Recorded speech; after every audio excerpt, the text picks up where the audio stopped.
Queridas e queridos membros, participantes da comunidade Paz e Bem, estamos hoje aqui nesta terça-feira, dia 25 de março de 2025, para apresentar mais um programa Paisagens de número 87. Trata-se do seguinte tema: Antônio Cândido, anotações finais. Eu já tinha começado na semana passada a falar um pouco sobre Antônio Cândido, uma biografia sintética relatando a sua vida e a sua atuação. E agora vamos nos dedicar a um documentário muito bonito que saiu recentemente.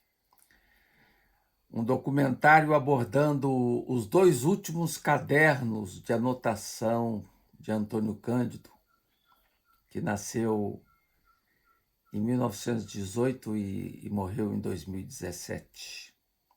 Trata-se de uma peça extraordinária. Quando vi esse documentário, fiquei muito emocionado, porque eu tenho um carinho muito especial a esse grande intelectual brasileiro, né? E é um documentário que consegue trazer para nós, leitores, uma imagem precisa, uma imagem terna desse professor e pesquisador de grandeza única que foi Antônio Cândido. Antônio Cândido deixou 77 cadernos inéditos que se encontram sob a guarda de suas três filhas, Marina de Melo e Souza, Laura de Melo e Souza e Ana Luísa Escorel, esta última casada com o diretor do documentário Eduardo Escorel. Eduardo Escorel escolheu abordar os cadernos finais que cobrem o período de 2015 a 2017. Antônio Cândido morreu em maio de 2017 com 98 anos. 98 anos de uma vida fascinante. O diretor Eduardo Escorel conseguiu a autorização das filhas de Antônio Cândido para ler os cadernos inéditos. E decidiu, para o documentário, trabalhar com os dois últimos cadernos. E com esses dois cadernos finais, ele realizou um documentário de 84 minutos, que tem como título Antônio Cândido, Anotações Finais. E esse documentário se acha disponível no Canal Brasil. A forma escolhida para abordar o tema foi singular. Decidiu o diretor não utilizar entrevistas com outras pessoas, nem mesmo uma narração falando dele. A opção foi deixar os próprios cadernos falarem, na voz maravilhosa do ator Matheus Nastergalli, que é um fantástico ator. Como sublinhou Eduardo Escorel, com essa presença de Mateus na narração, tudo transcorreu de forma extraordinária, como um passeio no parque. O próprio Mateus sublinha que foi um grande desafio aceitar essa empreitada. E ele disse: foi um desafio bonito botar a voz em um projeto tão pessoal do Eduardo Escorel. Era preciso uma melancolia, mas não uma tristeza. Era preciso, diz Mateus, uma paixão educada, como é a do retratado. Mateus fala emocionado de Antônio Cândido, alguém que, segundo ele, ainda acredita no Brasil. O início do documentário eu quero trazer aqui porque acho muito interessante. O início, vemos o narrador, ouvimos, né, o narrador Mateus incorporando a voz de Antônio Cândido. E começa assim, aqui cito: na madrugada de 12 de maio, 8 meses antes dessa tarde de chuva em São Paulo, eu morri. Diz calmamente Mateus, nos primeiros momentos do filme. Mateus, que interpreta os textos de Antônio Cândido. E ainda no início do documentário continua o Mateus dizendo: ao morrer, deixei meus cadernos de anotações no armário do corredor interno do apartamento onde morava há 21 anos. E nesse momento nós temos acesso às imagens do belo apartamento onde Antônio Cândido passou seus últimos anos. As imagens são precisas, lindas, delicadas. São imagens que nos emocionam profundamente. Diz ainda o narrador no início do filme, Mateus, incorporando as anotações de Antônio Cândido, ele diz: comecei o primeiro caderno aos 15 anos, quando cursava o 4º ano ginasial, seguindo a recomendação de minha mãe Clarice, uma mulher luminosa e grande leitora.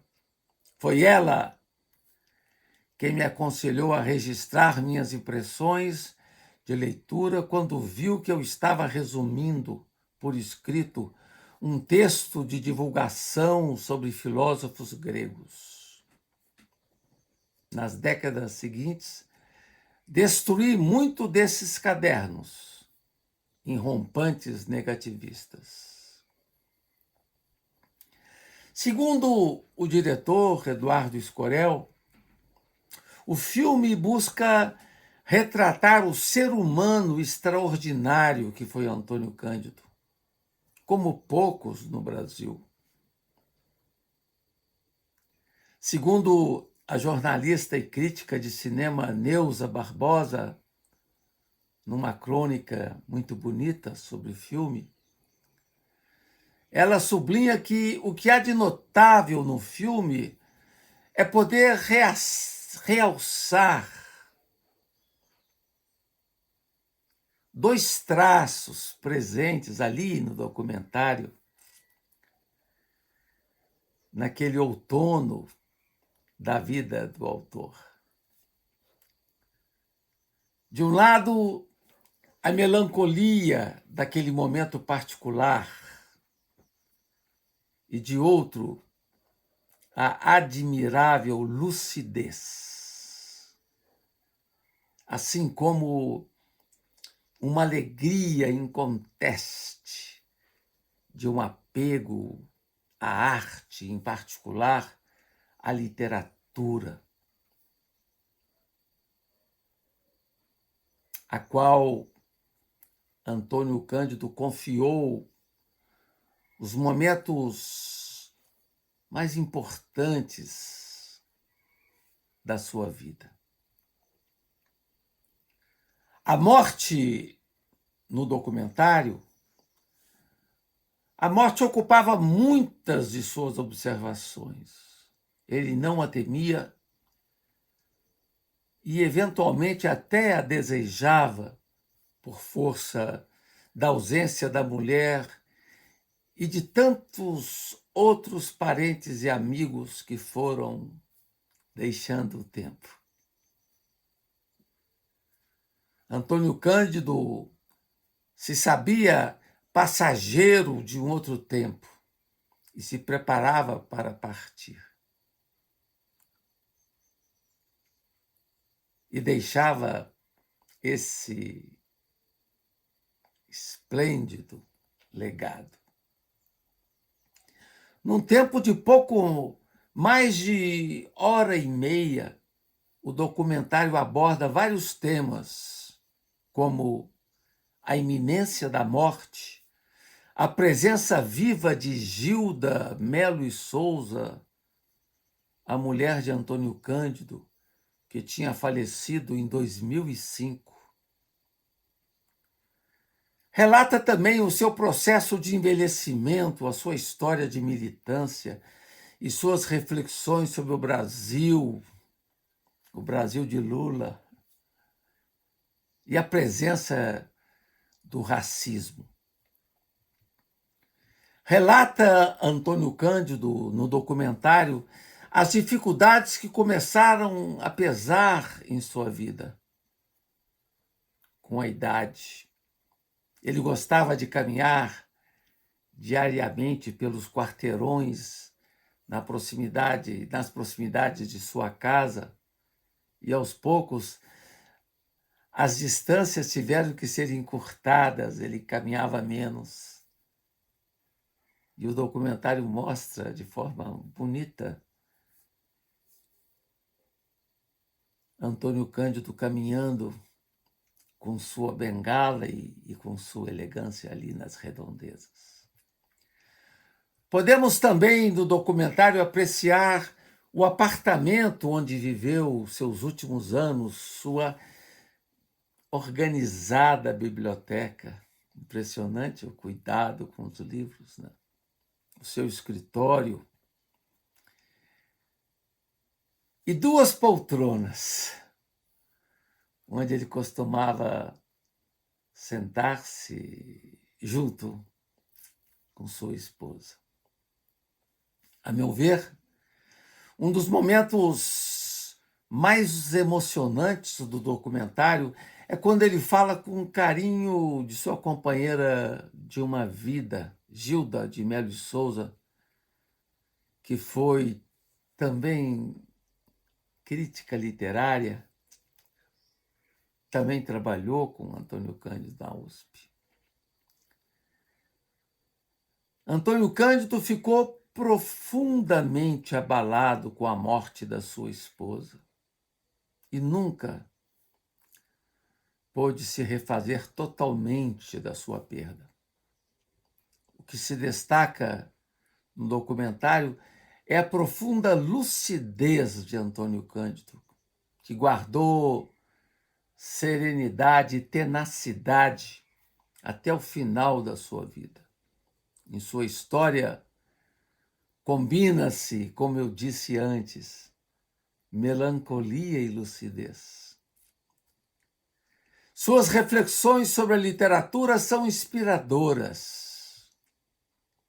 Suas obras foram e continuam sendo de fundamental importância para o meu trabalho pessoal na abordagem da literatura, sobretudo Guimarães Rosa, Graciliano Ramos, Clarice Lispector, aos quais Antônio Cândido destinou textos maravilhosos.